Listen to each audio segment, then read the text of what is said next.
पाजी आज महात्मा गांधी जी का जन्म दिवस, आज के दिन नेशनल हॉलिडे होता है, हर इंसान को छुट्टी मिलती है, लेकिन सही मायनों में देश को छुट्टी मिलनी चाहिए आतंक से, क्राइम से, बेरोजगारी से, और तभी ये सही मायनों में एक सच्ची श्रद्धांजलि होगी बापू गांधी को। पहले हम अज्ञानता के गुलाम हुआ करते थे, आजकल टेक्नोलॉजी के हो गए बाजी। आप देख लो, पहले जो आदमी पढ़ा लिखा नहीं होता था, हर जगह अंगूठा चलाता था। हाँ। अब टेक्नोलॉजी इतनी बढ़ गई है कि अंगूठा दोबारा वापस आ गया है। आप किसी ऑफिस जाओ, कॉर्पोरेट ऑफिस में जाओ, आप अंगूठा दिखा के एंट्री होती है। हाँ। वीजा लगवाने जाओ, अंगूठा लेते हैं। हाँ। हर जगह अंगूठा चलता है। पहले आप देख लो, अंगूठा किसी को दिखाते थे तो लगता था ठेंगा दिखा रहा है। हाँ। आजकल लाइक का सिंबल हो गया ये कि आई लाइक इट। देख लो, आप खुद देख लो। एक जमाने में पाजी एक गुरु ने अपने शिष्य से अंगूठा मांग लिया था, उसने दे भी दिया था।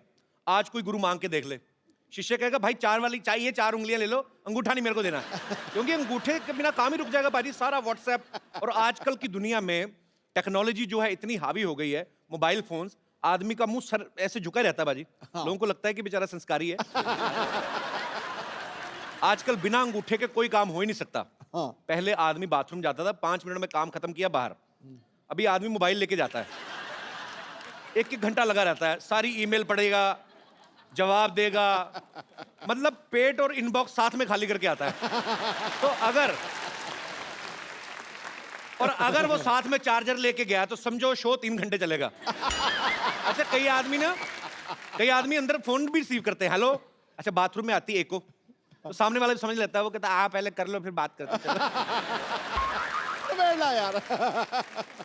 अच्छा, पहले लोग फेस टू फेस बात करते थे, आजकल घर में आप देख लो, परिवार के आपस में जो मेंबर है वो मोबाइल पे बात कर रहे हैं। जिनके घर पे एक बच्चा है, जिनको प्राइवेसी नहीं मिलती, तो बाप बाहर ड्राइंग रूम में बैठा है, माँ बच्चे को सुलाने गई है, बाहर से मैसेज करता है, मुन्ना सो गया तो आऊं? अंदर से रिप्लाई आता है, आ जाओ, मम्मी सो गई है, मैं मोबाइल पे खेल रहा हूं। रंग में बांग। आजकल देख लो, जो काम करने जो बाइयां आती है वो भी बड़ा मोबाइल फ्रेंडली हो गई हैं। एक किसी मेम साहब ने पूछा, तो कल काम पे क्यों नहीं आई? ये साहब, मैंने ना कल साहब का स्टेटस पढ़ा था फेसबुक पे, लिखा था इट्स रेनिंग फीलिंग रोमांटिक, तो मैंने सोचा काहे को डिस्टर्ब करने का। मतलब कुछ भी हो रहा है। आजकल तो लोग मोबाइल से पैसे भी ट्रांसफर कर देते बाजी। पहले के जमाने में अगर कहीं किसी को पैसे लेके जाना होता था, आदमी की जान सुखी होती थी। हाँ। और अगर एक शहर से दूसरे शहर जाना है तो मरा होता था अंदर से वो, कि यार कैसे लेके जाऊंगा। तो मैं देखता पुराने बुजुर्ग अपनी बनियान के अंदर भी जेब रखते थे। हाँ। कुछ पैंट के अंदर चोर जेब, कई तो लंगोट में छुपा के लेके जाते थे। हाँ। लोग बोलते ना पैसा किसको चुपता है, उसको चुपता था जो लंगोट में लेके जाता था। और चलता भी ऐसे था। अगर कोई पूछता था क्यों भाई, दाद है? नहीं, दाद नहीं, जायदाद है। अच्छा पाजी, पहले के जमाने में लोग पत्ते भी पहनते थे। अच्छा, वो लोग शेर सामने आ जाए नहीं डरते थे, उनको डर लगता था बकरी से, कि अगर ये आके हमारा टक्सीडो खा गई तो जिंदा रहने का कोई फायदा नहीं है। भाई, आपको तो ये पता ही होगा कि पहले कागज पे लिखने से पहले पत्तों पे लिखते थे। हाँ। मैं सोचता हूँ आज के जमाने में भी अगर ऐसा होता, और आपका कोई शेर पत्ते पे लिखा होता, और बकरी जाती खा, तो बकरी फिर सुबह शेर का काफी अलग निकलता, मिश्रा अलग निकलता। बकरी फिर मैं करती नहीं, बकरी कहती टोको।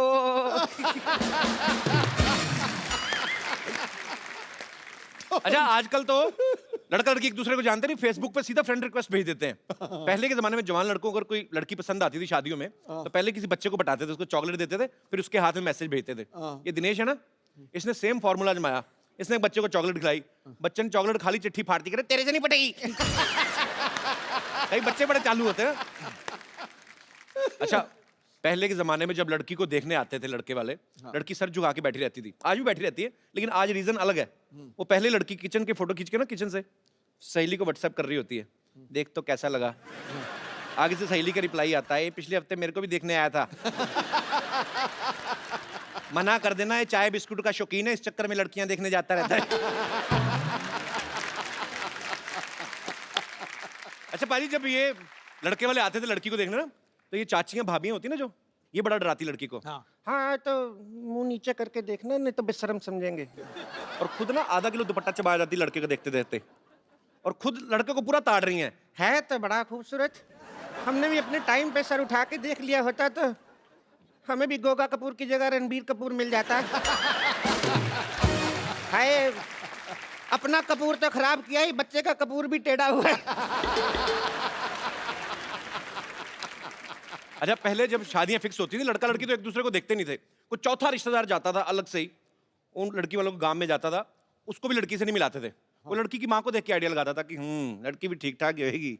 अगर लड़की गलती से चलेगी मुच्छड़ बाप पे तो दूल्हे की किस्मत। हाँ। दूल्हे को जाके सुहागरात में देखने को मिलता था, घूंघट उठाता था, तब पता चलता था कि लॉटरी निकली है कि पत्ते पिट गए। और पाजी यहाँ पे बस नहीं होता था, अगर तो बीवी मनपसंद निकल आई तो 4-5 बच्चे हो ही जाते थे। हाँ। और अगर मनपसंद नहीं निकली, गुस्से में 7-8 होते थे फिर। खाना पकाने में कितनी मेहनत होती थी, जाओ जंगल में जाके 2 घंटे लकड़ियां ढूंढ के लाओ, फिर चूल्हा जलाओ, खाना बनाने में 4-5 घंटे।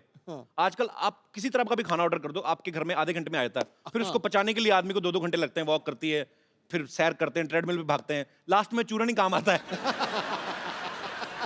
पहले के टाइम में घरों में एक ही टीवी होता था, मतलब कहाँ इतने टीवी होते थे। आजकल तो हर जगह अलग अलग टीवी है, सब अलग अलग बैठ के देखते हैं। अच्छा, कमरे में सारे इकट्ठे तभी होते हैं जब वाईफाई बंद हो जाता है कि क्या हुआ क्या हुआ। उस समय एक ही प्रोग्राम आता था, सारे मियाँ बीवी दादा बच्चे पोते सब, कृषि दर्शन लगा, उसी को देख के एंजॉय कर रहे हैं। उसमें एक आदमी आता था, हम आपको बताएंगे अपनी खड़ी फसलों को बर्बाद होने के उपाय। अच्छा, खड़ी फसलों के बारे में वो बता रहा है जिसकी अपनी फसल सारी उड़ चुकी है। तो मतलब जब बच्चा होता था, दादा कहता था भी ना तो मेरे पे गया ना तेरे पे, बच्चा ये जवार के बूटे जैसा क्यों है। तो कहता पापा जी सारा दिन बहू कृषि दर्शन देखेगी तो बच्चा जवार के बूटे जैसा ही होगा। पर एक बात है, ऐसी बात नहीं है कि टेक्नोलॉजी के फायदे नहीं है, नुकसान भी हैं कुछ। पर मैं आप सब लोगों की राय जानना चाहता हूं, आपको क्या लगता है कि टेक्नोलॉजी के क्या क्या फायदे और क्या क्या नुकसान है। कोई मेरा भाई बंधु विशेष टिप्पणी करना चाहता हो। आप बड़ी खूबसूरत बन के आई मैम, शादी से आ रही हैं कहीं कि जा रही हैं कहीं? अच्छा, बहुत प्यारी लग रही हैं आप, बहुत शुक्रिया आपका शो में आने के लिए। जी सर, जी आप। कपिल जी नमस्कार। नमस्कार सर, कैसे हैं आप? मैं बढ़िया हूँ, thank you so much. Technology के मेरे हिसाब से तो बहुत सारे फायदे हैं और मेरे से ज़्यादा ये फायदे कौन जान सकेगा। मैं एक साइंटिस्ट हूँ। अच्छा, हाँ। क्या बात है, कहाँ से है सर आप? मैं national dairy research institute Karnal, आपने अगर सुना होगा, वहाँ पे अच्छा मैं जी। प्रिंसिपल साइंटिस्ट हूँ। अच्छा, अरे हम वाह। लोग रिसर्च करते हैं गाय के ऊपर, भैंस के ऊपर, इनके गाय दूध के ऊपर क्या रिसर्च करते हैं? हम उनके दूध वगैरह के ऊपर रिसर्च करते हैं। रिसर्च क्या करना, पी लो? मतलब मैं समझा नहीं, मतलब क्या रिसर्च करते हैं आप? एक तो बहुत ही कॉमन तरीका है जो कई सालों से होता है, क्रॉस ब्रीडिंग करते हैं हम लोग। अच्छा जी। अंग्रेजी गाय को देसी गाय से हम क्रॉस ब्रीड करते हैं। अच्छा जी। और जो उनके बच्चे पैदा होते हैं वो अच्छी नस्ल तो के फिर होते उनका हैं। पासपोर्ट कहाँ का होता है? अच्छा। फिर हम घी वगैरह पे बहुत रिसर्च करते हैं। अच्छा जी। क्योंकि हम लोग चाहते हैं सब लोग अच्छे तंदुरुस्त रहें। तो घी तो सर बन गया ना, मतलब अब तो लोग खा रहे हैं सालों से, तो उसके ऊपर क्या रिसर्च रहती है आपकी? कोलेस्ट्रॉल आप लोगों ने सुना होगा। जी, जी। कोलेस्ट्रॉल के काफ़ी नुकसान रहते हैं, तो हम लो कोलेस्ट्रॉल घी बनाते हैं। अच्छा, तो उसमें से हम कोलेस्ट्रॉल निकाल देते हैं एक तरीके से। अगर ऐसा पॉसिबल है जैसे गाय को रोज ट्रेडमिल पे दौड़ाओ तो वही कोलेस्ट्रॉल कम वाला घी दे, ऐसा होता है? मतलब ऐसे पूछ रहा हूँ, साइंटिस्ट आप हैं, मुझे आइडिया नहीं। पर सीरियसली अगर देखो पाजी, आप आदमी लेके अपनी गाय को सुबह लेके भागे तो उसके दूध में फैट हो ही ना, कितना हो नहीं सकता सर ऐसे पॉसिबल? हाँ जी, हो थोड़ा बहुत तो खैर, उसको गाय अगर वर्जिश करेगी तो फैट उसका थोड़ा। तो गाय को जिम ज्वाइन कराएं पहले। कहने का मतलब कि टेक्नोलॉजी का फायदा तो है जी, टेक्नोलॉजी अगर का सही बहुत- तरीके में यूज की जाए। मेरी तो दाल रोटी चलती है टेक्नोलॉजी। नहीं नहीं, बहुत अच्छी बात है सर, आपकी दाल रोटी चलती रहे और बहुत अच्छी चले। Thank you so much. घी डाल के खाया करें आप। Thank you so much. बहुत बहुत Thank शुक्रिया you. सर शो में आने के लिए, धन्यवाद। और कोई मेरे दोस्त इस मुद्दे पे विशेष टिप्पणी करना चाहते हो? जी मैडम। Hello sir, hello. मैं अमृतसर से आई हूँ। अरे वाह, हमारे शहर से बहुत बहुत स्वागत है आपका। कहाँ पे रहती है अमृतसर में? अमृतसर में सिटी साइड नमक मंडी। नमक मंडी को नमक मंडी क्यों कहते हैं वैसे? नमक तो वहाँ मिलता नहीं नमक उधर से। ज़्यादा अच्छा मिलता है इसलिए। किसने बोला? मैं भी इतने साल रहा हूँ, मुझे तो नहीं कभी नजर आया। हमारे तरफ आइए, हम आपको लेके देंगे। और एक लकड़ मंडी भी है, वहाँ पे कोई लकड़ी का कुछ हुआ ही नहीं है, ऐसे ही लकड़ मंडी। जी, तो आप क्या विशेष टिप्पणी करना चाहेंगी? एडवांटेजेस हैं उसके टेक्नोलॉजी के, पर बहुत सारे डिसएडवांटेजेस भी हैं। आजकल बच्चे बहुत ज़्यादा उस पर फोकस करने लग पड़े हैं। जी, जी। हम लोग उनको कहते हैं कि भाई चलो अपना होमवर्क मिला है, कुछ सर्च कर लो उसके ऊपर, जी। तो वो पढ़ाई की छोड़ के कोई डोरेमोन ढूंढ रहा होता है, कोई अपना कुछ ढूंढ रहा होता है। तो जी, इसके जी। बहुत साइड इफेक्ट्स हो रहे हैं बच्चों के ऊपर। ये तो है, सच्ची बात है। आजकल ग्राउंड वो होती नहीं, जो गेम जो पहले जब कोई खेलते थे indoor मिट्टी में। हाँ, कोई हम नहीं बच्चे रही। मिट्टी में मिट्टी हुए पड़ते थे, 15-15 बच्चे। माएँ पहले 15 बच्चों को नहलाती थी, फिर अपना पहचान के लेके आती थी। वो सिस्टम ही खत्म हो गया है एक्चुअली। मेरा 1.5 साल का बेटा है, वो हर टाइम मोबाइल पे स्टिक रहता है। 1.5 साल का? हाँ, पर चलो, बच्चा मोबाइल पे बिजी रहेगा तभी तो उसका भाई बहन कोई आएगा। और ये बिल्कुल सही पॉइंट उठाया मैडम ने कि एक्चुअली ये माँ बाप के हाथों में है। आप अपने बच्चों को थोड़ा टेक्नोलॉजी से दूर रखें, थोड़ा बचपन एंजॉय करने दें, उसके बाद जब बड़े हो जाएंगे अपने आप सीख जाएंगे। चलिए, बहुत बहुत शुक्रिया मैम आपका शो Thank में आने you. के लिए, थैंक यू। और कोई मेरे दोस्त? जी भाई साहब।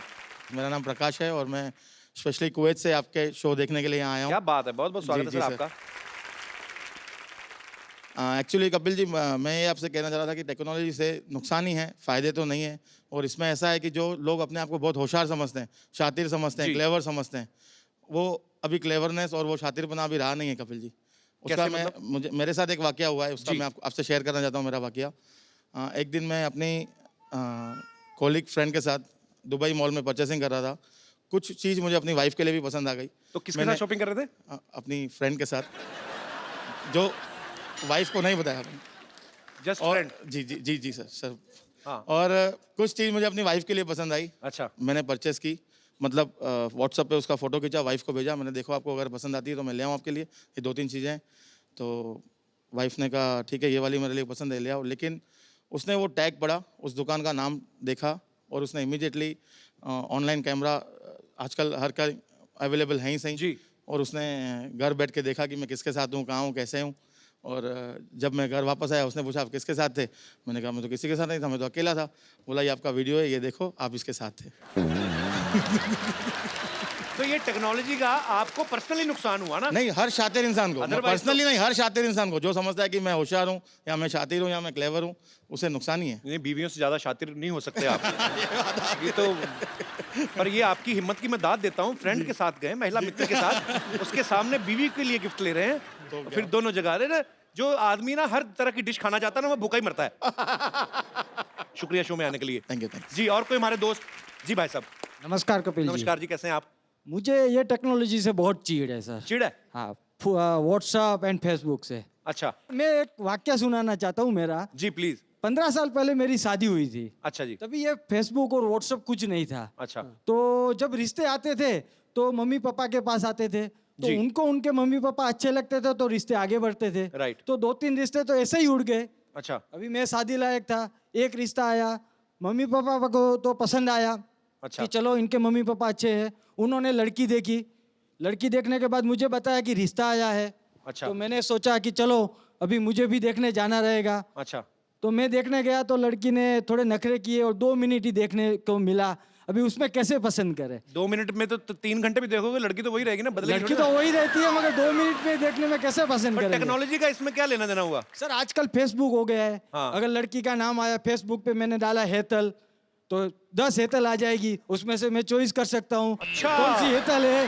तो अगर तो आपको इस बात से चिढ़ है कि आपके टाइम पे वो क्यों हाँ नहीं जी था? सर, अगर 15 साल पहले ये आ गई रहती तो मैं सबसे पहले घर में देख लेता और मम्मी पापा को बोल देता मुझे ये हेतल पसंद है। अभी जिनसे शादी की वो पसंद है आपको? मेरे नसीब अच्छा था कि मुझे जो पसंद थी उसके साथ ही लड़की, उसके साथ ही शादी हो गई। नहीं, आपको बोलना पड़ रहा है ऐसा कि सच्ची में ऐसा नहीं है? नहीं सर, सच्ची में सच्ची में। अच्छा, यस सर। तो उनको साथ नहीं लाए? नहीं, साथ में आई है मेरी वाइफ, अच्छा, साथ कैसे में ही हैं है। आप? बहुत बढ़िया। चलिए, बहुत अच्छा लगा देख तो के आप उसके साथ लिए में। मुझे बहुत चीड़ है। पर नहीं, अभी देखिए आपको तो अच्छी बीवी मिल गई ना, बीवी तो अच्छी आपकी मिल गई। पसंद की है, यस सर। तो अभी चिढ़ क्यों कर? छोड़ो ना। मगर सर फेसबुक रहता तो और भी चॉइस मिलती ना सर। आप सुन रही हैं? अभी भी थाली भरी पड़ी है, इनको है कि मैं कहीं एक सब्जी टिका लूंगा। चलिए, बहुत अच्छा लगा सर आप हमारे शो में Thank आए। you, sir. काम क्या करते हैं आप मुंबई में? सर बिजनेस, किस चीज का? Garment manufacturing. ओके, तो आप भी अपनी दुकान के पहनते हैं? नहीं सर, मैं लेडीज के बनाता हूँ, जेंट्स के नहीं बनाता हूँ। मेरी वाइफ को पहनाता हूँ। ध्यान रखा करो इन पे। आपने लेडीज के कपड़े ही क्यों चुने, जेंट्स के क्यों नहीं चुने आपने? सर उसका You एक racist? एक कारण है। यस सर, उसका एक रीजन है। जी। मैं आपको बताता हूँ कि जब शादी हो जाती है तो आदमी पहले, सबसे पहले अपनी बीवी के लिए ही कपड़े खरीदेगा। जी। बाद में अपने बच्चे के लिए, जी। और कुछ बचेगा अपने पास तो अपने लिए खरीदेगा। आए, तो so sweet. बीवी, लेडीज के कपड़े में कमाई ज्यादा होती है ना सर। पॉइंट है आदमी की बात में। चलिए, बहुत बहुत शुक्रिया आपका शो में आने के लिए। Thank you sir. मेरे पास एक बड़ा खूबसूरत सा गिफ्ट है भाई साहब के लिए। भाई साहब, आपको बड़ी प्रॉब्लम है, उस समय में ये नहीं होता था, वो नहीं होता था। मैं आपको एक फोन दे रहा हूँ, बड़ा खूबसूरत मोबाइल है, इसमें सब कुछ है। अपनी बीवी को छोड़ के जिसको मैसेज करना करिए। बहुत बहुत शुक्रिया sir. Thank you so much. Thank you, congratulation. पाजी, आज मुझे ना बहुत संभल के और बड़ा सतर्क रह के बोलना पड़ेगा। अरे भाई फिर कॉमेडी कैसे होगी? कॉमेडी भले ही कम हो जाए पाजी, लेकिन थोड़ा सा मजाक गलत हो गया ना, मैटर सीरियस हो जाएगा। ओ सुन, तू सच बोलियो। जी। जब भी द्वंद्व हो सीधा चलो, सच के रास्ते पे चलो, नैतिकता से कोई समझौता मत करो, कोई पीठ नहीं लगा सकता। क्या बात है। तो आज हमारे मोहल्ले में वो महान शख्सियत आ रही हैं जिन्होंने हिंदुस्तान को एक नई दिशा दी और देश के हित में हमेशा ही अपनी आवाज उठाई। सच की लड़ाई के लिए इन्होंने बहुत आंदोलन किए, धरने किए, ये बहुत ही बड़े समाज सेवक हैं। तो आप सबकी जोरदार तालियों के बीच में इनवाइट करना चाहूंगा हम सबके प्यारे अन्ना हजारे।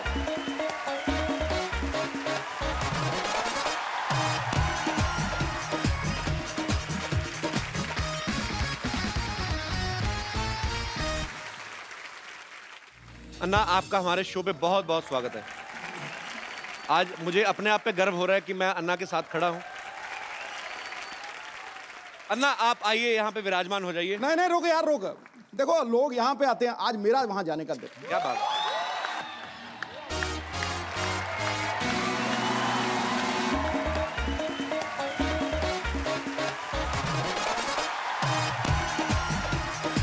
आइए अन्ना।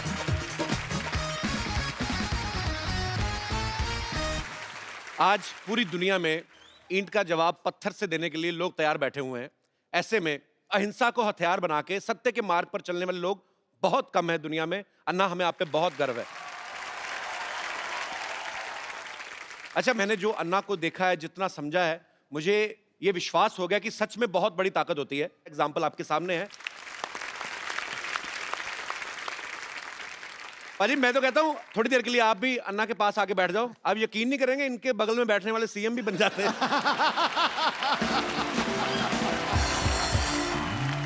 मेरा दिल कर रहा है कि मैं थोड़ी देर बैठा रहूं, चुपचाप अन्ना को देखता रहूं। आपने इतने शो किए हैं, जी। इतने एक्टर्स, इतने बड़े बड़े लोग, जी। क्या आपको कभी लगा था कि एक मंदिर में रहने वाला फकीर आदमी उसके साथ भी आप शो करेंगे? मैंने अन्ना, बहुत बहुत धन्यवाद आपका, आप आए। अन्ना, एक बात बताइए, आपको करोड़ों लोग फॉलो करते हैं, आप खुद क्यों नहीं पॉलिटिक्स में आते? मैं अगर पॉलिटिक्स में गया जी। और इलेक्शन के लिए खड़ा हो गया जी। तो मेरा डिपॉजिट भी जब्त हो जाएगा। क्यों? जी। हमारे देश का वोटर जागरूक नहीं है। जी। वो 500 रुपए के नोट देखने से भी भूल जाता है। क्या बात है। गुंडा है, भ्रष्ट है, व्यभिचारी है, 500 रुपए के नोट दिखाई दिया उसको वोट दे देता है। जी। इसलिए जागरूक मतदार ये लोकशाही का आधार है। जो मतदार अगर देश का जागरूक हो गया तो ये देश आगे बढ़ने में समय नहीं लगेगा। अरे वाह यार, वाह। बाजी, मैं बहुत प्यार करता हूं अन्ना से, और मेरे दिल में बहुत सम्मान है इनके लिए। हमारे देश में इतने बड़े बड़े आंदोलन हुए हैं जो अन्ना की वजह से हुए हैं। अन्ना के साथ करोड़ों लोगों का हमेशा साथ रहता है। मुझे आज सच में यकीन नहीं हो रहा कि अन्ना हमारे शो पे आए हैं। एक्चुअली अन्ना का पूरा नाम जो है वो किशन बाबूराव हजारे है। तो अन्ना नाम आपको किसने दिया? परिवार में सबसे बड़ा भाई है, उसको बोलते हैं अन्ना। ओके। तो हम 4 भाई, उसमें सबसे बड़ा मैं था। ओके। तो घर के लोग कहने लगे अन्ना, ओके। फिर पड़ोस के लोग कहने लगे अन्ना, अच्छा। फिर गांव कहने लगा अन्ना, और अभी देश कह रहा अन्ना।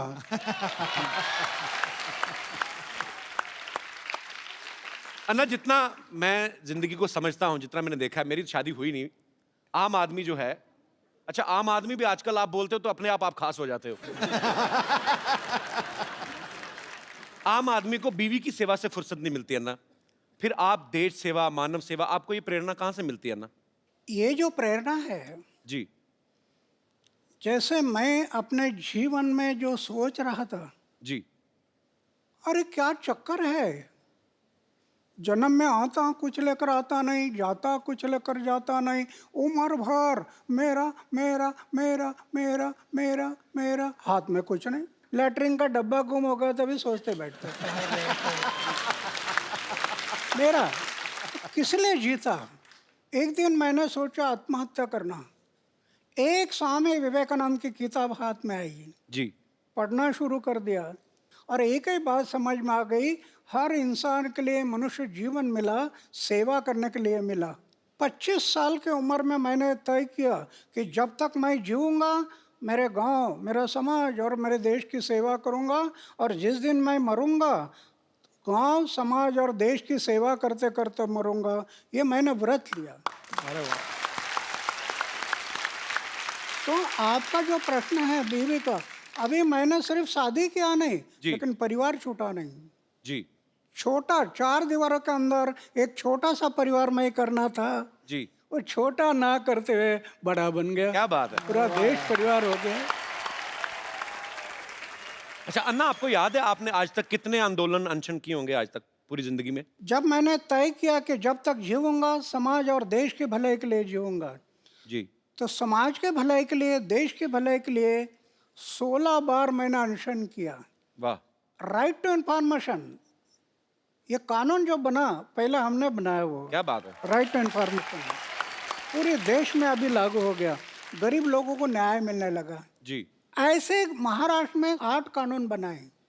अभी लोकपाल का बिल जी। सरकार नहीं कर रही थी, रामलीला मैदान पर बैठ गया जी। और आंदोलन शुरू किया। सरकार एक ही बात के लिए डरती है, जी। वो सिर्फ मोर्चा और धरने से नहीं डरती, सरकार सिर्फ गिरने से डरती है। ये डर जब लगता है ना, तो ऐसे कानून बनाती है सरकार। अन्ना, जब मैं बचपन में मेरी माँ से मेरा झगड़ा हो जाता था, मतलब कभी कभी भाई होता है कि आपकी माँ से नाराजगी हो गई, तो यहाँ कोई भी बात मनवाने के लिए तो मैं खाना नहीं खाता था। पता है वो होता ना बच्चे को भी, बच्चे बड़े चालू होते ना, बच्चों को पता माँ देख नहीं सकती कि मेरे बेटे ने खाना नहीं खाया, तो मैं खाना पीना छोड़ देता था ना, तो अपनी बात मनवाने के लिए। तो ये आपका भी बचपन में कुछ ऐसा ही स्टाइल था? मतलब जब मैं ऐसे ही पूछ रहा हूँ। ऐसे मेरे बारे में हुआ था। अच्छा। हमारे घर के अमीरी नहीं थी, जी। गरीबी थी। एक त्योहार आ था और मैं माँ को बोला, एक अन्ना दे दो, एक अन्ना। अच्छा। एक आना बोलते थे ना पहले। जी जी जी। मुझे प्रेस करना है कपड़े के। माँ बोले, अरे कपड़े को प्रेस क्या करता, मन को प्रेस करना चाहिए। कपड़ा तो क्या है, ये मैला हो जाता है। मन को दाग मत लगने दे, मन को तजला रखना। तो मैं थोड़ा गुस्सा हो गया। अच्छा। तो माँ ने मुझे चाटा लगा दिया। मैं दौड़ गया घर से। तो माँ डर गई, ये कहीं कुआं वुआ में तो नहीं जाएगा। फिर खोज करना शुरू कर दी, इधर खोजो उधर खोजो उधर खोजो, नहीं मिल रहा। फिर मेरा घर था जी। उसके ऊपर एक ढाबा था। अच्छा। उसमें मैं कबूतर पालता था, कबूतर। तो पीछे के रास्ते से मैं आकर ऊपर बैठ गया और सब देख रहा था, कौन कौन कैसे दौड़ रहा है, कौन सा कैसे भाग रहा है, ये माँ कैसे कर रही है, ये सब मैं देख रहा था। और फिर किसी ने मुझे देखा। अच्छा। और कहा, अरे अन्ना तो ऊपर है। अच्छा। फिर वो देखने के लिए आए तो मैं मिल गया। तो ऐसे बात हुआ था। मैं भी एक बार माँ के साथ, लेकिन वो माँ है। जी बिल्कुल, वो माँ है। हाँ तो फिर भगवान ही हो गया ना। तो तो मतलब खाना पीना नहीं छोड़ते थे आप बचपन में? नहीं खाना तो रहे। खाना तो छोड़ता था समाज के भले के लिए। जब अनशन पर बैठता था तब खाना छोड़ता था। क्या बात है।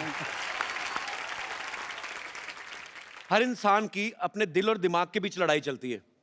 अन्ना के दिल और पेट के बीच लड़ाई चलती है। पेट को जैसे ही पता चलता है ना कि दिल ने ये डिसीजन लिया है कि मुझे अनशन करना है, पेट को टेंशन हो जाती है कि अब मैं भूखा रहूंगा, क्योंकि दिल ने तो डिसीजन ले लिया। तो अन्ना, इतने इतने दिन, कई दिन तक आप खाना नहीं खाते हो, तो कैसे आप, कौन सी शक्ति जो आपको ऊर्जा देती है? समाज और देश के भले के लिए मरने की तैयारी रख दिया ना, तो दिन गिनने की जरूरत नहीं। वाह। अच्छा ना, मैंने खुद टीवी पे देखा है, करोड़ों लोग सड़कों पे आ गए थे जब अन्ना का 4 साल पहले आंदोलन शुरू हुआ था। अन्ना, जब लोग आपके साथ जुड़ते हैं तो फिर जो लोग चाहते हैं, कुछ ऐसे भी होते हैं मेरे जैसे कि भूख लग गई अब क्या करें, तो बीच में आधे घंटे के लिए गायब नहीं होते लोग? मतलब क्या, मतलब ऐसे पूछ रहा हूँ कि वो आपके हौसले की वजह से टिके रहते हैं एक्चुअली। हाँ। नहीं, मैं तो ये जो अनशन करते हैं ना जी, वो सही अनशन नहीं, वो तो दिखाने के लिए अनशन होता है जी, इसलिए बीच में गायब हो जाते हैं। मैं कभी अनशन पर बैठ जाता है जी, कोई भी बात का मैं पीछा करता हूँ जी, और जब आखिरी समय आता तो फिर करेंगे मरेंगे, इस इरादे से बैठ जाता है। वाह। जब मैं बैठ जाता हूँ तो मेरी ऐसी धारणा है, अरे हार्ट अटैक आकर लोग मरते हैं ना, हार्ट अटैक हम पढ़ते हैं ना अखबार में, जी, रात को 10 बजे तक गप्पे लड़ाई और सवेरे चाय पीने के लिए उठाए नहीं। मेरी ऐसी धारणा है जी हार्ट अटैक आकर मृत्यु आना, जी इसके बजाय समाज और देश की सेवा करते करते मृत्यु आ गया, तो ये मेरा सौभाग्य है। क्या बात है। अच्छा अन्ना, आप 4 भाई हैं। जैसे नॉर्मल परिवार में होता है कि जैसे एक दुकान है पिताजी की, तो एक भाई अगर बीमार है तो दूसरा जाके दुकान पे बैठ गया। ऐसा कभी हुआ है कि आपको समय ना लगा और दूसरा भाई जाके अनशन पे बैठ गया हो? आई मीन आपकी फैमिली की तरफ से भी सपोर्ट होता था आपको हमेशा? नहीं, अभी क्या है कि मेरा एक भाई बैंक में है, अच्छा जी। वो उधर ही रहता है। अच्छा दूसरा कोऑपरेटिव डिपार्टमेंट में एक है, अच्छा वो भी उधर ही रहता है। अच्छा और तीसरा है, वो पड़ोस के गांव है, जी। वहाँ उसका लड़का सर्विस में है, उधर रहता है। और एक भाई है, वो खेती पर है गांव में। ओके अभी मैं तो 45 साल हो गया घर में गया नहीं। जी। मेरे भाई के बच्चों का नाम क्या है मुझे पता नहीं अभी तक। ये आपको यकीन नहीं होगा जी करोड़ रुपए की योजना अपनाई, करोड़ रुपए की, बैंक बैलेंस नहीं। वाह। मुझे राष्ट्रपति ने पद्मश्री, पद्मभूषण, अमेरिका, दक्षिण कोरिया, कनाडा, कहाँ कहाँ अवार्ड मिल गए। करोड़ रुपए से ज़्यादा अवार्ड मिल गए कैश। जी उसका मैं ट्रस्ट बना दिया। वाह। 12-12.5 लाख रुपए इंटरेस्ट आता है हर साल। अच्छा दुखी पीड़ित लोग हैं, उनके सेवा में लगा देता हूँ, कुछ रखता नहीं। सिर्फ सोने का एक बिस्तर है और खाने का प्लेट है, मंदिर में रहता हूँ, जी लेकिन मैं अनुभव करता हूँ, अरे लखपति करोड़पति को जो आनंद नहीं मिलता होगा वो मैं अनुभव करता, कितना आनंद है। अन्ना, जैसे आप देश हित में काम करते हो, कई कई दिन तक आप अनशन करते हैं, आंदोलन करते हैं, आप पूरे देश में भ्रमण करते हैं। अगर आपकी शादी हुई होती तो बीवी तो 1-1 घंटे बाद फोन करके पूछती। शादी, तो वो तो पूछती बीवी तो।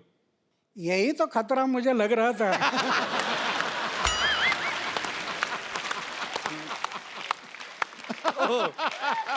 और इसके कारण मैंने तय किया कि शादी नहीं करना।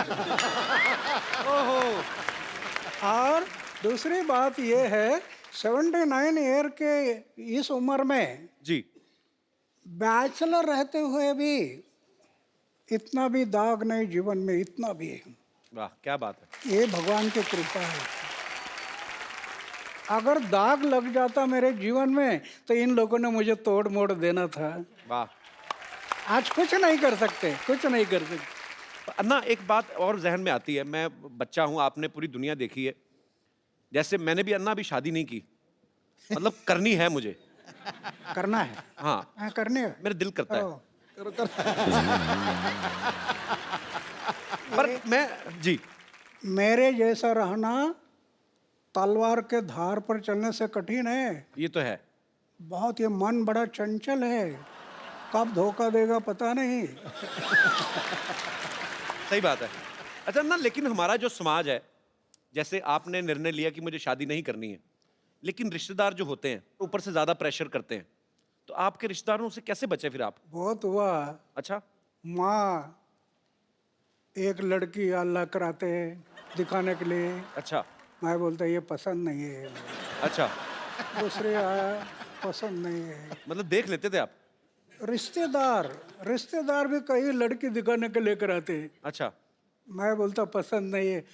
ये लोग सब कहने लगे इसके दिमाग पर कोई असर हो गया, अच्छा। ये पागल होगा। वो उस टाइम पर उन्होंने मुझे पागल में निकाला, ये मेरे लिए अच्छा हो गया।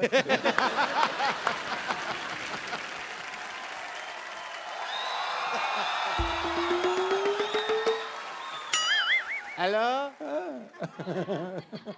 हेलो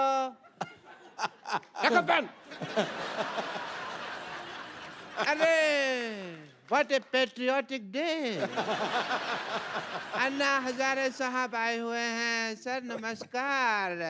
माई सेल्फ डॉक्टर मशहूर गुलाटी, MKNJ। MKNJ मतलब? मैंने कहा जी नमस्ते, दिख नहीं रहा, कर भी रहा हूँ, फिर भी पूछ रहे हो यार। ओके अन्ना जी, आप अहिंसा के पुजारी हैं। बैठिए डॉक्टर साहब, इधर आइए। आज वैसे नहीं बिठा रहे? नहीं नहीं, क्यों? अन्ना के सामने बदतमीजी नहीं करनी, बैठिए। इतनी इज्जत आज तक इस आदमी ने मुझे नहीं दी।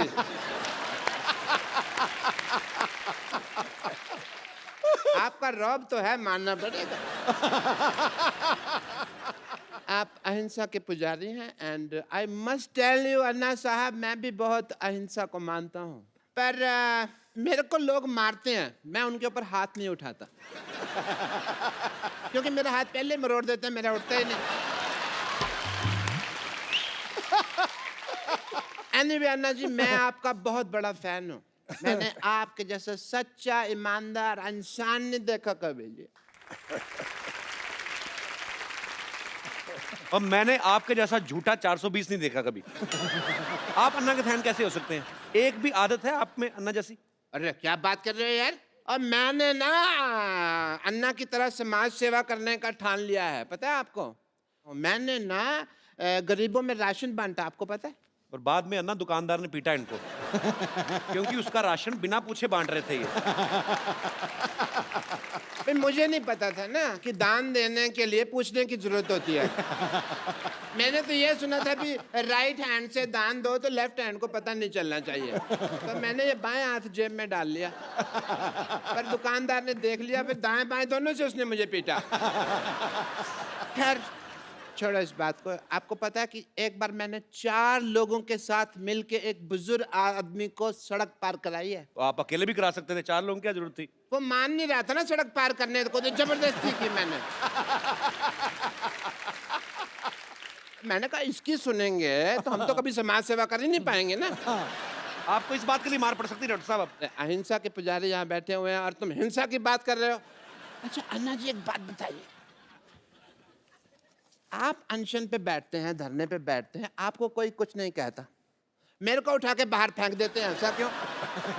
तुमने कब दिया धरना? तो झूठ बोल रहे हैं आप तो। मैंने धरना दिया ना, वो पब्लिक गार्डन में 200 दिन धरना दिया मैंने। अन्ना इसने पता क्या किया?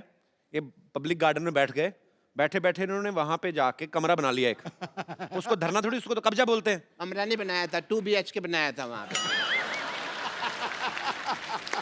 अन्ना ये आदमी बहुत झूठा है, ये नकली डॉक्टर है, इसके पास ये डिग्री भी फर्जी है। फर्जी? चुप कर रहे हो, फर्जी डिग्री कैसी है? मैंने 10,000 रुपए में खरीदी है ये डिग्री। Get out! पाजी आपको पता,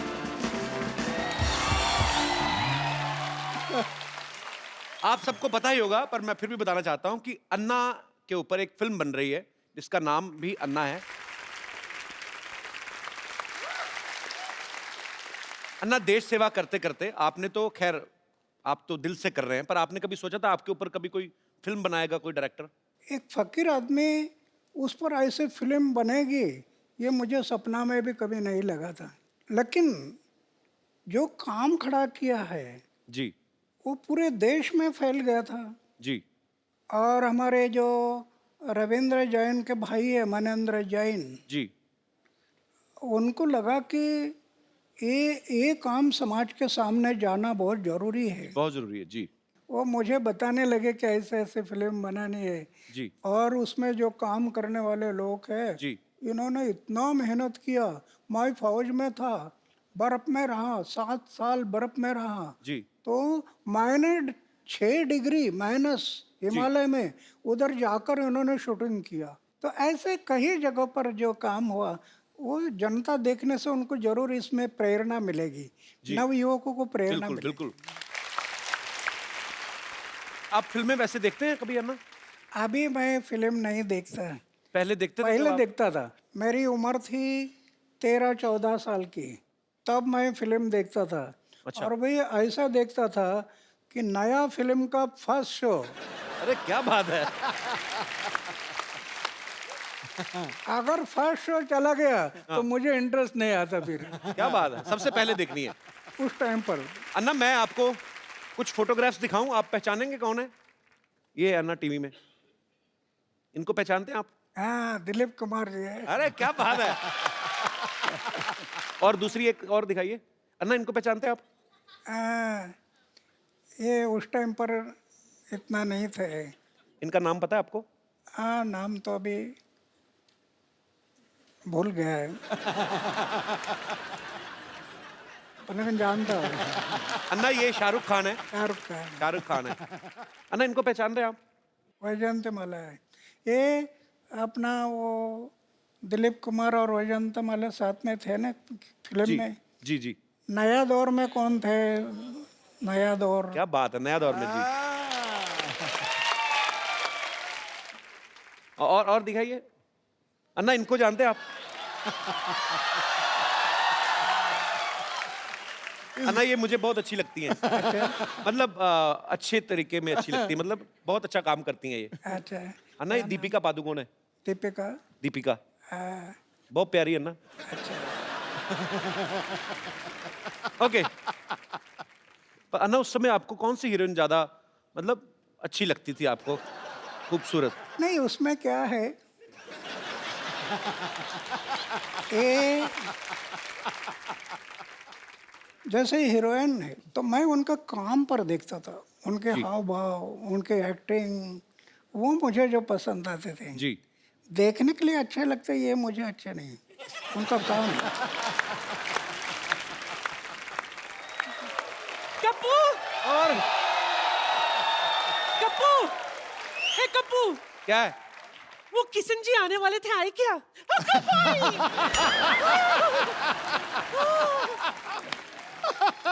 असं कसं? नाही, किती वेळ लावला तुम्ही माझ्या दारावर यायला? क्या बोली नानी? कितना वक्त लगा दिया मेरे चौखट पे आने के लिए? नानी ये अन्ना हजारे जी हैं। दुनिया के लिए।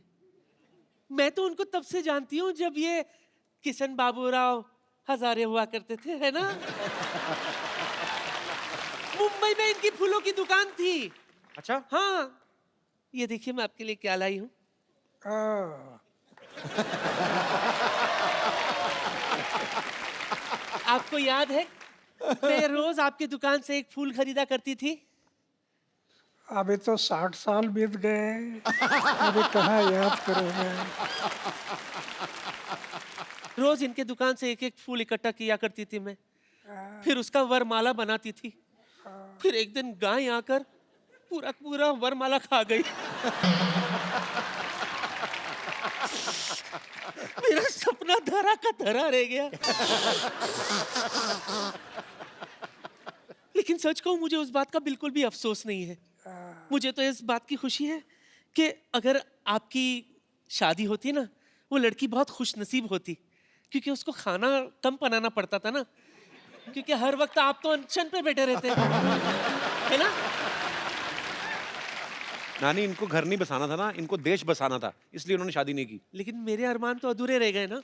हाँ, एनीवे, मुझे इस बात का बहुत अफसोस है कि मैं आपकी नहीं हो सकी, लेकिन इस बात की खुशी है कि आप देश के हो गए।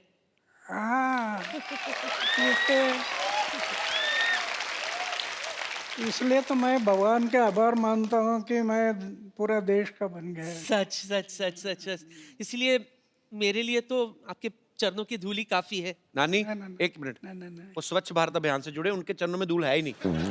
हाँ, उनके वो साफ सुथरे रहते हैं, साफ सुथरे। चलो माफी मांगो अन्ना से। अन्ना जी माफ करना।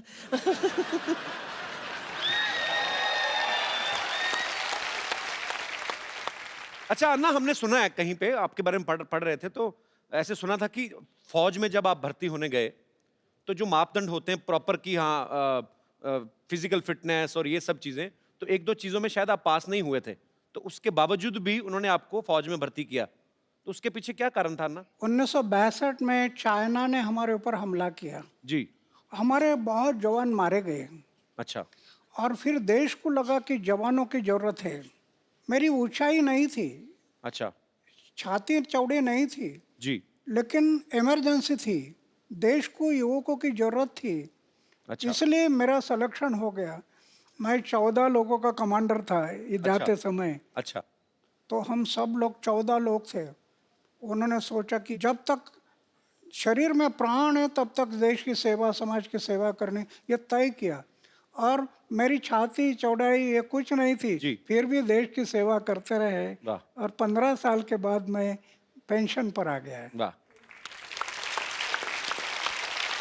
और ये सच्ची बात है, ये हमारे जवान जो हैं, जब आप फौज में भर्ती होते हैं, उनकी ट्रेनिंग बहुत मुश्किल होती है, और ट्रेनिंग के बाद जब उनको अपॉइंट किया जाता है, जब उनकी पोस्टिंग होती है, और मेरा सैल्यूट करने को दिल करता है हमारे जवानों को।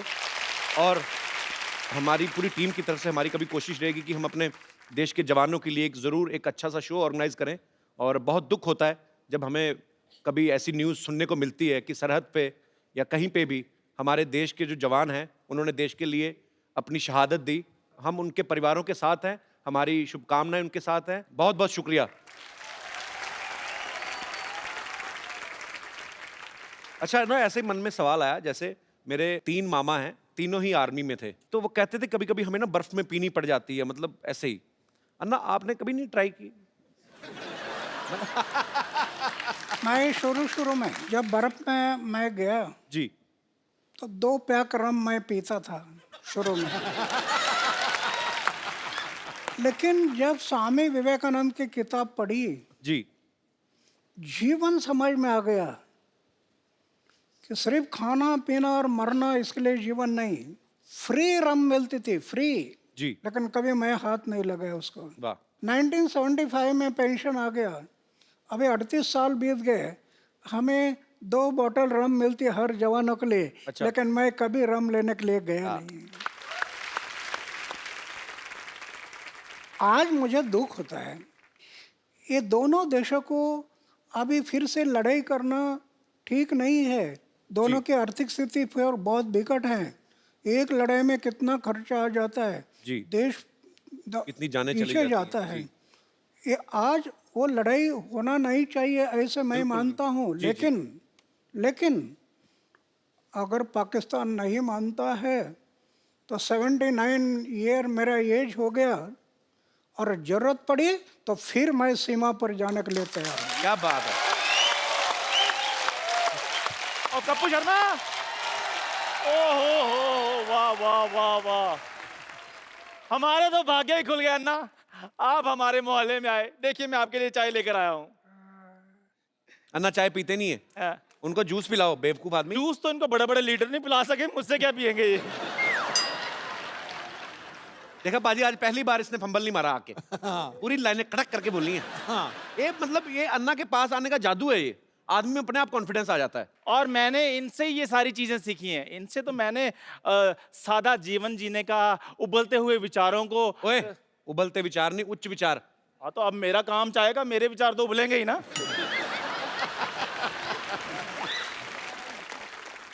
अन्ना, वैसे मैं भी बड़ा सिंपल सा हूँ, लेकिन आपको जब देखता हूँ ना तो मेरे में अंदर एक अजीब किस्म का कॉन्फिडेंस आ जाता है। लेकिन जब मैं बड़ी बड़ी जगह पे जाता हूँ मेरा कॉन्फिडेंस थोड़ा लूज हो जाता है। तो कभी आपके साथ भी ऐसा हुआ है कि आप 5 स्टार होटल में गए हो और छुरी और कांटा पकड़ते पकड़ते आपको भी कुछ थोड़ा कॉन्फिडेंस ऐसे हो गया हो? मैं इतना टूर करता हूँ जी, लेकिन होटल में कभी जाता नहीं। वाह वाह। एक बात है, जी। गया तो उसको याद नहीं रखता, भूल जाता हूँ। कि याद रखना ये घातक होता है। जी जी। इसलिए मैं याद नहीं रखता। इसको भी अन्ना, इसके माता पिता ने याद नहीं रखा, भूल गए वो। अच्छा अन्ना, मुझे एक बात प्लीज बता दीजिए कि मैं एक आम आदमी चाय बेचने वाला हूँ, मैं कहाँ तक पहुँच सकता हूँ अपनी लाइफ में? अरे हमारे देश का उदाहरण है ना। जी। चाय बेचने वाला आदमी भी पंतप्रधान बन सकता है ना। क्या बात है। अन्ना, आशीर्वाद दे दीजिए ताकि मैं अपनी लाइफ में बहुत ज़्यादा आगे बढ़ूं। Thank you very much, thank you very much.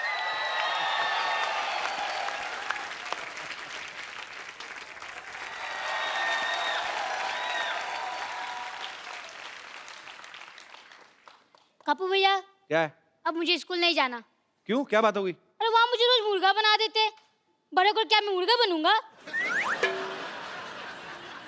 नजारे जी, आशीर्वाद दो, आशीर्वाद दो। कैसे हो? मैं तो ठीक हूँ, पर आपसे मुझे क्वेश्चन पूछना था। बैग उतार दे बेटा, इतना भारी बैग क्यों लगा तुम? भारी नहीं है, हाँ। पर मैं ये कह रहा था कि आपके टाइम पे भी स्कूल में पनिशमेंट मिलता था, मतलब जी हाँ, हमारे टाइम पनिशमेंट मिलता। छड़ी थी, छड़ी। गलती किया तो ऐसा हाथ करना और टीचर मारता था छड़ी से। तो वो तो मेरी हमारे हैबिट है। मराठी में कहावत थी, छड़ी लागे छम छम, विद्या ये घम घम। ऐसी कहावत थी। लेकिन अन्ना आजकल बंद हो गया है स्कूलों में ना, अभी नहीं, आजकल नहीं अभी मारते। मारने के लिए परमिशन नहीं, जी। इसलिए तो शिक्षा का दर्जा डाउन हो गया। अन्ना ये मेरे को बड़े सवाल इसने मुझे बोला था कि मैं अन्ना से पूछना चाहता हूँ, जैसे आजकल अन्ना बच्चे मोबाइल पे ज़्यादा गेम्स खेलते हैं, तो अब ये बच्चों की तरफ से ये सवाल था कि आप बचपन में क्या खेल खेला करते थे? हम तो गांव में लगोरी थी, लगोरी। अच्छा। ये पत्थर एक के ऊपर एक रखना हाँ और उसको तोड़ना, हाँ फिर ईटी डांडू, वो हाँ, डंडा वो और डंडे ईटी गिल्ली के साथ। गिल्ली डंडा। घुमाना, फिर खो खो, हाँ कबड्डी, जी। ऐसे खेल हम लोग खेलते थे। तो शरीर भी फिट रहता था। हाँ, आप मोबाइल वगैरह सब सीखना है, लेकिन साथ साथ चारित्र को संभालना, आचार शुद्ध रखना, विचार शुद्ध रखना, जीवन निष्कलंक रखना, दाग नहीं लगना जीवन में, बेदाग जीवन है, तो आप कल के महापुरुष बन जाएंगे। अच्छा बेटा, समझ में आई अन्ना की बातें ना? चलो पाँव छुओ, आशीर्वाद लो, चलो।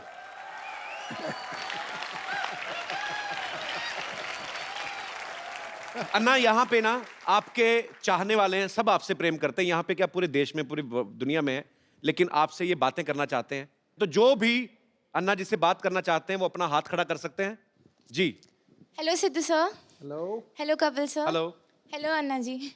सर मुझे आपसे पूछना है कि टेक्नोलॉजी में आजकल इतनी एडवांसमेंट हो गई है, तो पॉलिटिशियन से लेके एक्टर से लेके आम आदमी तक सब ट्विटर फेसबुक सब जगह हैं। आप क्यों नहीं हैं ट्विटर पर या फेसबुक पर? आपको पता है वो जो आजकल फेसबुक आता है और ट्विटर पे आता है, हालांकि पंगे बड़े हैं ट्विटर के।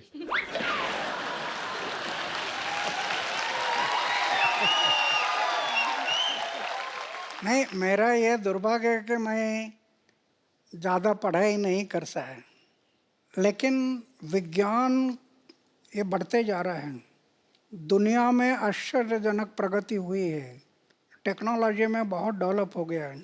एक तरफ विज्ञान ने अंतरिक्ष में प्रवेश किया, लेकिन दूसरी तरफ अध्यात्म ने अंतरिक्ष अपने अंदर भी प्रवेश करना जरूरी है। अध्यात्म ने हर एक इंसान के भीतर प्रवेश करना, अगर वो प्रवेश नहीं किया तो विज्ञान इंसान को विकास की भूलताप देकर विनाश की तरफ लेकर जाएगा। तो कहने का तात्पर्य ये है कि हर बात ट्विटर पे करना जरूरी नहीं है।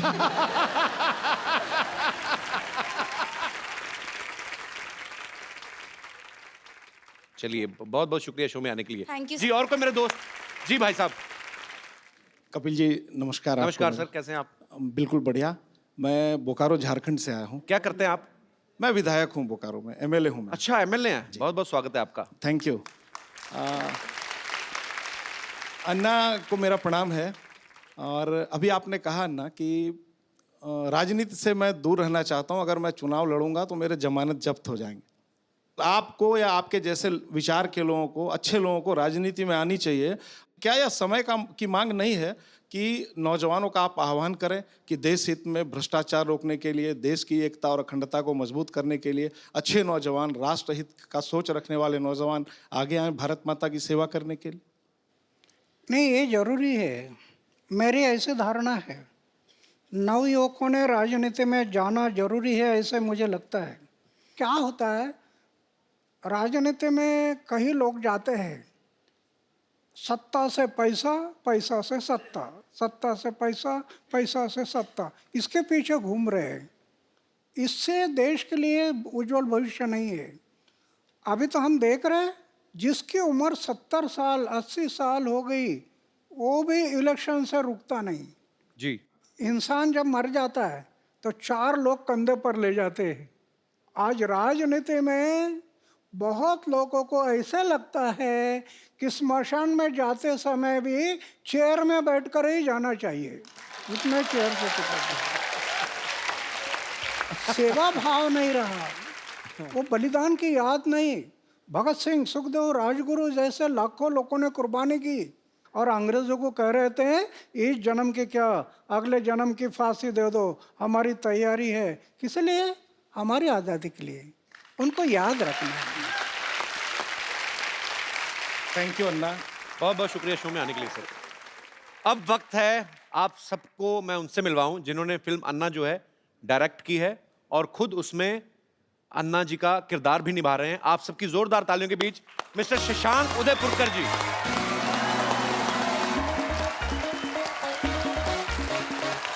शशांक जी आपका बहुत बहुत स्वागत है। Thank you sir. आइए आइए प्लीज। तो शशांक जी ने इस फिल्म को डायरेक्ट भी किया है और खुद अन्ना जी का किरदार भी निभाया है। शशांक, आप उम्र में बहुत छोटे हैं, आपको मतलब कैसे आपके दिमाग में आया कि मैं ये किरदार निभाऊंगा या मुझे अन्ना जी के ऊपर फिल्म बनानी? आपका आइडिया था या मनिंदर जी का था? 2011 में पूरे देश की तरह मैं भी वो था जिसने अन्ना जी को रामलीला मैदान पर देखा। अच्छा। अन्ना जी को मैं बिकॉज मैं इंजीनियरिंग कॉलेज में पढ़ रहा था तो मैं हवा में उड़ रहा था। अच्छा। जिंदगी में फिल्में देखनी, कॉलेज घूमना। अचानक जब इनको देखा तो मैंने ये कहा कि इनको क्या हो गया, 74 साल का आदमी सरकार से पंगा ले रहा है, ये तो गए काम से। शाम को जिस मोमेंट मैंने ये सुना कि अन्ना जी ने जेल से रिहा होने से मना कर दिया है, मेरे लिए 360 डिग्री शॉक था। एक इंसान सरकार के साथ पंगा लेने जा रहा है, अगर गलती से पुलिस का कोई लेटर भी आ जाए तो आदमी की हालत खराब हो जाती है। अन्ना जी कहते हैं कि ना मैं जेल से निकलूंगा और मैं यहीं अनशन शुरू करूंगा। मैं समझ गया था ये बिरला व्यक्तित्व है और ये जो चाहे वो कर सकते हैं।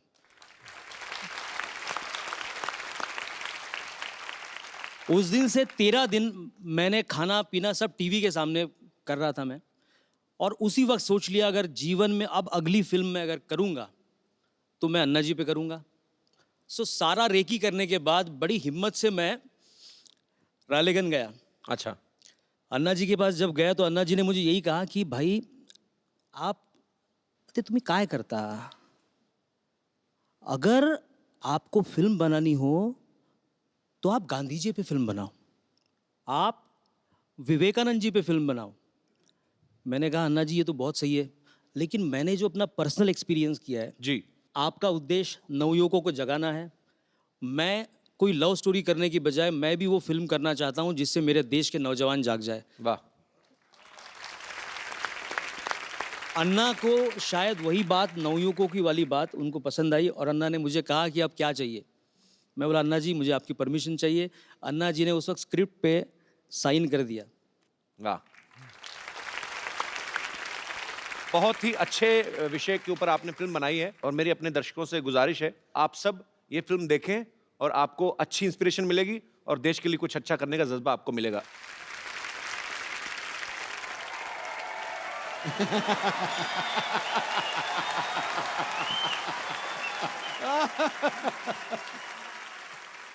हमारा मांगे पूरी करो, हमारे मांगे पूरी भरो। अरे क्या मांग है? यहाँ करो चल रहा है, भरो नहीं चल रहा है। मुद्दा कुछ और है, समझे? अरे तो हमारा मुद्दा अलग है, वो आपका मुद्दा है, और वैसे भी आपका मुद्दा बहुत ही गंदा है। इस पे थोड़ा मेकअप लगा के ठीक करो अपने मुद्दे को। फालतू बात नहीं करो, मुद्दा वही रहेगा मांग पूरी करने का। तुम्हारा भैया हमारा मांग पूरी नहीं करता है। अरे तो कैसे करेंगे? इनके मांग पूरी करते करते हमारे भैया खुद मांगने पे आ गए हैं। परसों के दिन पे लिपस्टिक खरीदने के लिए इनके लिए लिपस्टिक खरीदे, अपना बनियान बेचना पड़ा उन्हें। झूठ बोल रही है, तुम्हारे भैया तो बनियान पहनते ही नहीं है। अरे तो बेच दिए हैं तो कहाँ से पहनेंगे? चल अभी बनियान छोड़, अन्ना जी बैठे हैं वहाँ, उनका आशीर्वाद ले ले। चल आजा। अन्ना जी नमस्ते। रिंकू देवी हमें संतोष ननद हमारी। चल अभी अनशन पे बैठते हैं। चलिए अभी बैठ। तुम लोग अनशन कर क्यों रहे हो? क्या चाहिए तुम लोगों को? हमको सलमान खान चाहिए, दिला दो। क्या बात कर रहा है? ये तो हो गई इस साल की सबसे फालतू बकवास। हाँ। आगे बताओ।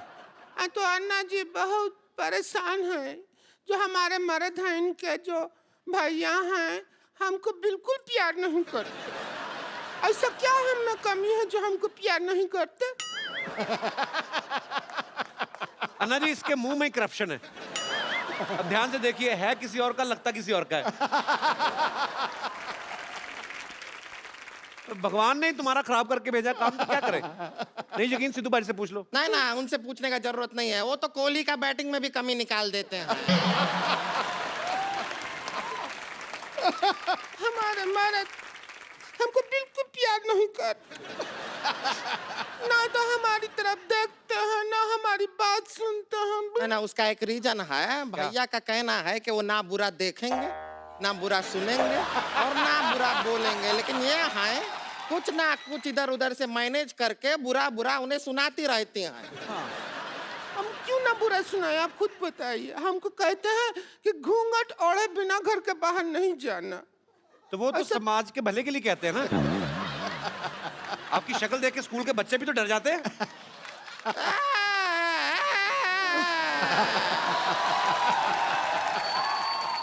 कुछ भी बोलते रहते हैं, बच्चे डर जाते हैं।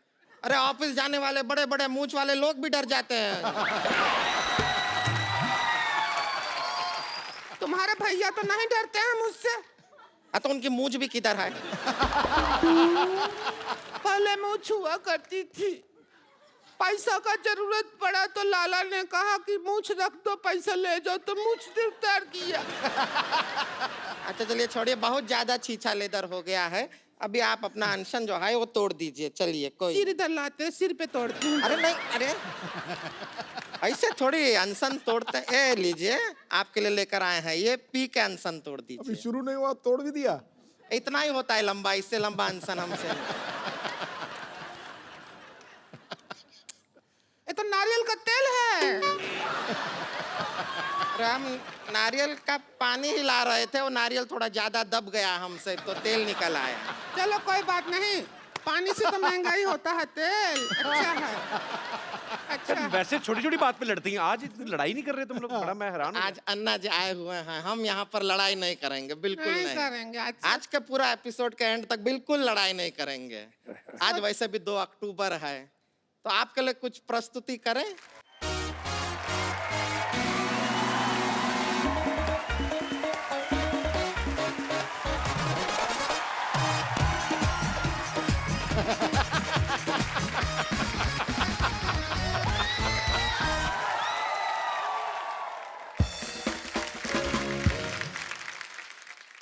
मैं अपने दर्शकों को बताना चाहता हूं कि मनिंदर जैन जी प्रख्यात म्यूजिक डायरेक्टर रविंदर जैन जी, ये उनके छोटे भाई हैं।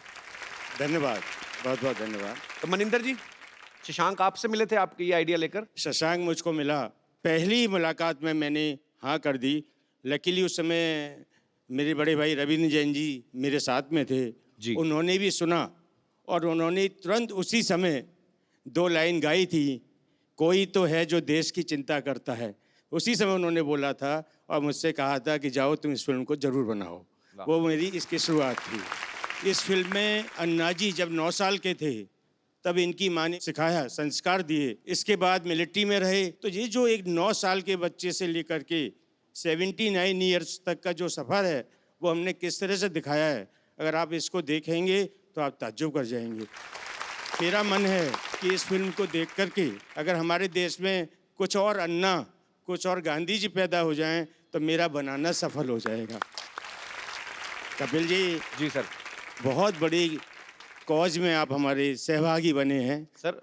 इसी के लिए मेरा मन है कि मैं आपको कुछ भेंट करूं। जी प्लीज, अगर आप कहें तो मैं ऊपर आऊं। जी जी प्लीज। Thank you.